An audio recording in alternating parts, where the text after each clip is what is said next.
In this session, you will learn checkbook management in TallyPrime.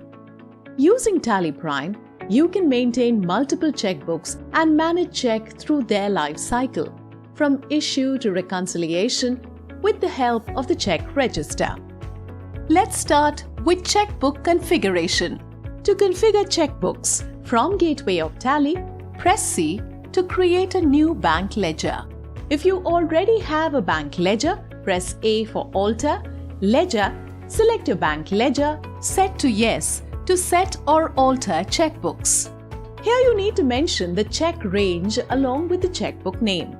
Mention the starting name of the check and then the last number of check in the book. Number of checks will be auto-filled. Next, specify the checkbook name.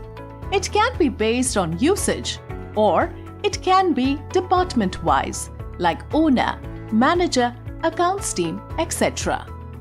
Next, let's mention the details of another checkbook. Specify the from number. Here is a tip for you. Instead of specifying the to number, you can alternatively enter the number of checks.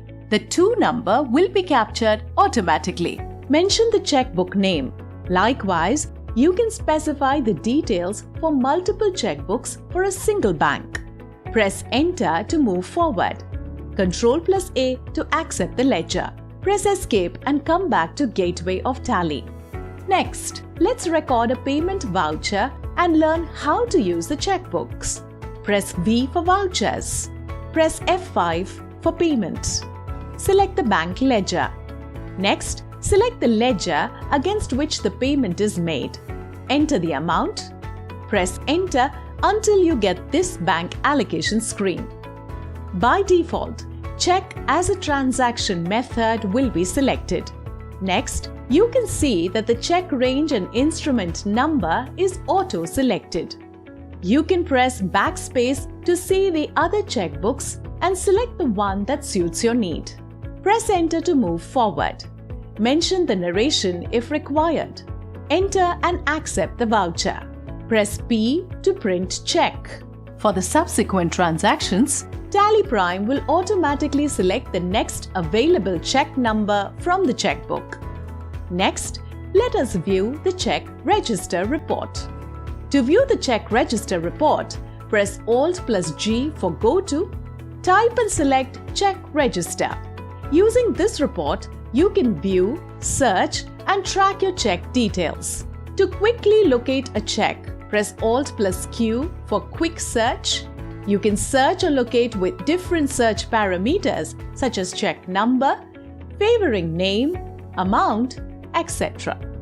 Press Escape to go back to report. Press Enter on the bank to view checkbook-wise details. To see even more details, press Enter on the check range. Here you can see the check number-wise details of transactions along with the check status. Press F4 to toggle between different check ranges. Next, let's use one of the available checks to issue a blank check. To issue a blank check, press spacebar to select the check number. Press Alt+S for alter status. Select blank check. Select the party ledger. Press Enter till you see the bank allocation screen. Mention the bank details.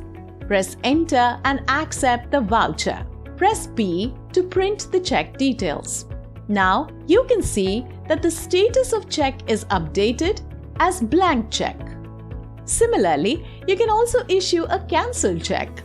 To issue a cancelled check, select the check number by pressing spacebar, press Alt+S for alter status and select Cancel Check. Mention the date and remarks. Enter and press Buy to accept. Now the check number is updated as Cancelled Check. You can use Option in the side menu and F12 to change and add more details in the report. That's it. Here is a quick recap of things we learned today. Configuring multiple check ranges in checkbooks. Recording transactions using checkbook. Viewing check register report. Issuing blank, and cancelled check.